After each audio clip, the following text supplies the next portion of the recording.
ॐ शुक्लाम्बरधरं विष्णुं शशिवर्णं चतुर्भुजं प्रसन्नवदनं ध्याये सर्वविघ्नोपशान्तये। ॐ श्रीकृष्णपरब्रह्मणे नमः। श्रीमद्भगवद्गीता अध सप्तदशोऽध्यायः श्रद्धात्रयविभागयोगः। 14వ శ్లోకం.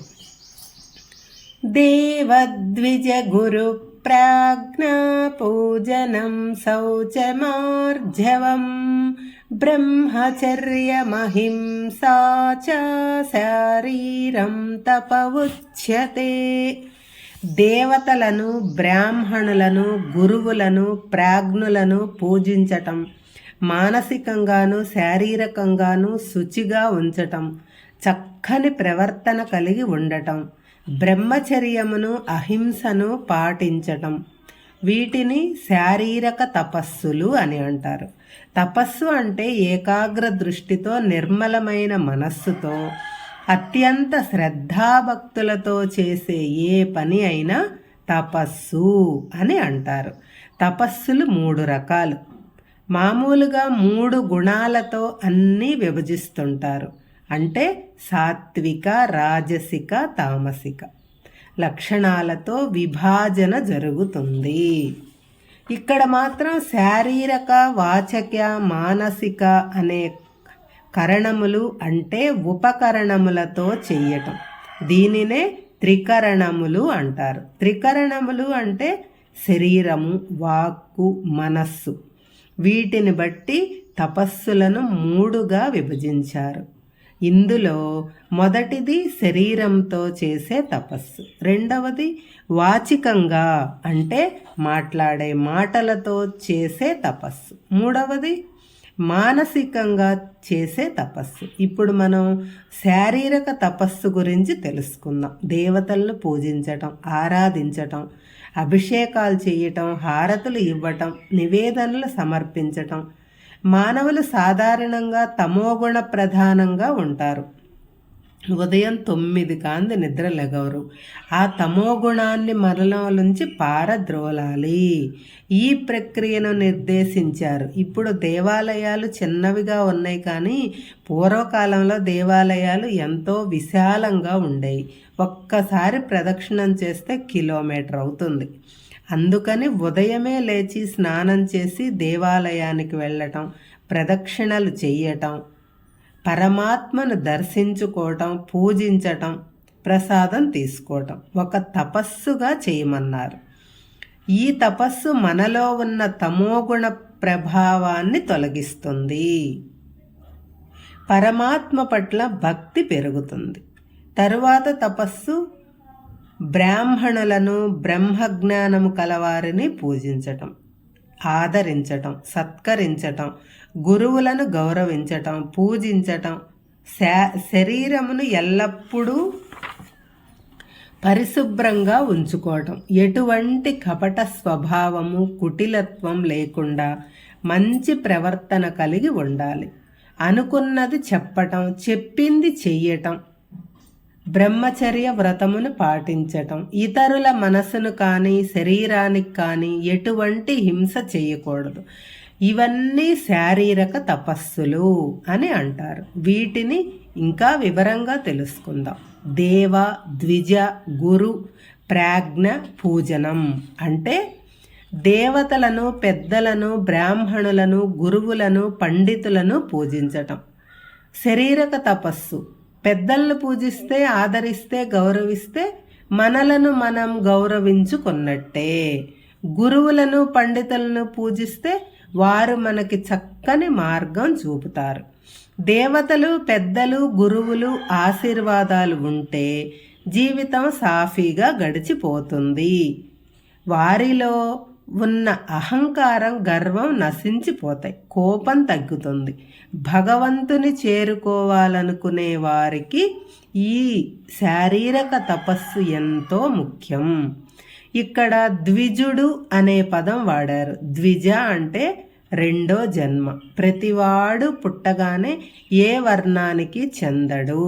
7, 9, 11వ ఏట ఉపనయనం చేసుకుంటే వాడు ద్విజుడవుతాడు. ద్విజుడు అంటే కేవలం బ్రాహ్మణులే కాదు, ఉపనయనం యజ్ఞోపవీత ధారణ జరిగిన ఎవరైనా ద్విజులే.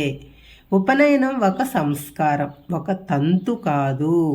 ఈనాడు ఉపనయనం పెళ్లికి ముందు ఒక తంతులాగా జరిపిస్తున్నారు. తరువాతది శౌచం, అంటే కేవలం శరీర శుభ్రతే కాదు, మనస్సు కూడా నిర్మలంగా పరిశుభ్రంగా ఉంచుకోవాలి. చెడు భావనలు, మలినమైన ఆలోచనలు మనసులోనికి రానియకూడదు. తరువాతది ఆర్జవం, అంటే మంచి ప్రవర్తన, కపటం, కుటిలత్వం పనికిరాదు. కపటపు ఆలోచనలు, దుర్మార్గపు ఆలోచనలు దూరంగా పెట్టాలి. దీనినే పాజిటివ్ థింకింగ్ అంటారు. ఎప్పుడూ మంచిగా ఆలోచించాలి, మంచిగా ప్రవర్తించాలి. తరువాతది బ్రహ్మచర్యం.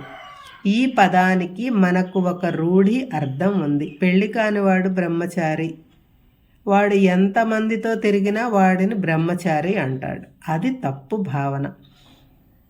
బ్రహ్మయందు అంటే ఆత్మయందు చరించేవాడు, ఆత్మజ్ఞానము కలవాడు బ్రహ్మచారి.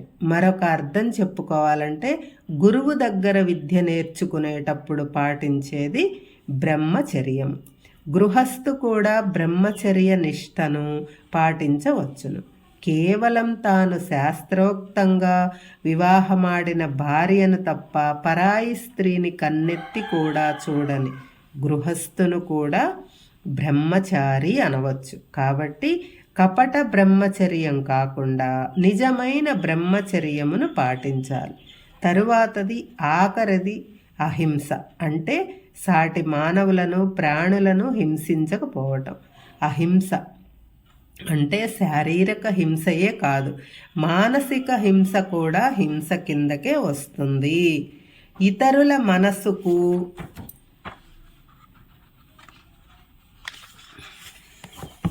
కష్టం కలిగించే మాటలు మాట్లాడటం కూడా హింస కిందకే వస్తుంది. కాబట్టి ఎదుటివారి శరీరానికి కానీ మనసుకు కానీ హింస కలిగించకుండా ప్రవర్తించటం అహింస. ఈ లక్షణాలు ఉంటే దానిని శారీరక తపస్సు అంటారు. 15వ శ్లోకం. అనుద్వేగకరం వాక్యం సత్యం ప్రియహితం చయత్ స్వాధ్యాయాభ్యసనం చైవ వాజ్మయం తపవుచ్యతే. ఉద్వేగం లేకుండా మాట్లాడాలి, నిజం చెప్పాలి, ఎదుటి వారికి ప్రియము హితము కలిగిన మాటలే మాట్లాడటం, వేదాలు శాస్త్రాలు చదవటం, తాను చదువుతూ ఇతరులకు చెప్పటం, ఇటువంటి వాక్కుకు సంబంధించిన వాటిని వాచిక తపస్సు అని అంటారు. శరీరంలో ఉండే కర్మేంద్రియములతో పనులు చేస్తే నోటితో మాట్లాడతాం, ఆ మాటలు కూడా ఒక తపస్సు లాంటిదే. మన సంస్కృతిలో వాక్కును సరస్వతీ స్వరూపం అన్నారు. అందుకే వాగ్దేవి అని సరస్వతికి పేరు. ఈ వాక్కు రూపంలో సరస్వతీదేవి ప్రతివాడి నాలుక మీద నివసిస్తూ ఉంటుంది. అటువంటి సరస్వతీదేవి రూపమైన వాక్కును ఉపయోగించేటప్పుడు మనం ఎంతో శ్రద్ధ వహించాలి. పవిత్రమైన వాక్శక్తిని మనం సక్రమంగా ఉపయోగించుకోవాలి. దుర్వినియోగం చేసుకోకూడదు, అసభ్యంగా మాట్లాడకూడదు, ఇతరులకు బాధ కలిగించే మాటలు మాట్లాడకూడదు.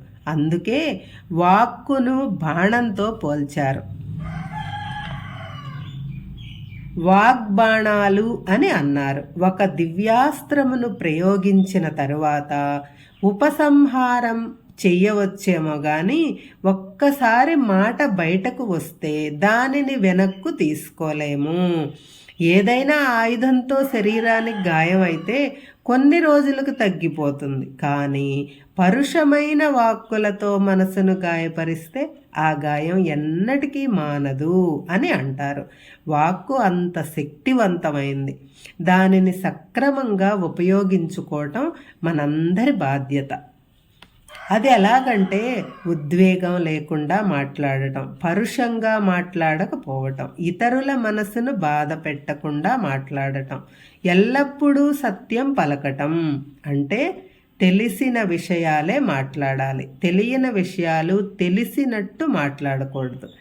ఎదుటి వారికి ప్రియం కలిగించే మాటలు మాట్లాడటం అంటే మనం మాట్లాడే మాటలు ఎదుటి వారికి ప్రియంగా హితవుగా అనిపించాలి, కానీ ఇబ్బంది పెట్టేవిగా ఉండకూడదు. కొన్ని సందర్భాలలో చెప్పకూడనివి, మనసుకు బాధ కలిగించేవి చెప్పవలసి వచ్చినప్పుడు అవి చెప్పే ముందు కొన్ని మంచి విషయాలు చెప్పి తరువాత మెల్లమెల్లగా అసలు విషయాన్ని చెప్పాలి. అప్పుడు వినేవారికి అంతగా బాధ అనిపించదు. పైగా నా మంచి కోరి చెప్పాడు అని అనుకుంటాడు. వేదాలు, శాస్త్రాలు, పురాణాల్లో విషయాలు, ఉపనిషత్తులు, భగవద్గీత, భారత, భాగవత, రామాయణాల గురించి మాట్లాడటం, చదివి వినిపించటం, వ్యాఖ్యానించటం ఇవన్నీ కూడా వాచిక తపస్సు కిందకే వస్తాయి. మనసులో చెడు తలంపు పెట్టుకుని బయటకు ప్రియంగా మాట్లాడటం వాచిక తపస్సు కాదు. ధ్యానం చేయటం శారీరక తపస్సు అయితే, శాస్త్ర గ్రంథములలో విషయాలు చదవటం, ఇతరులకు చెప్పటం వాచిక తపస్సు. పురాణాలను, శాస్త్రాలను తమకు తోచినట్టు వక్రీకరించి చెప్పటం వాచిక తపస్సు కాదు. హరే కృష్ణ.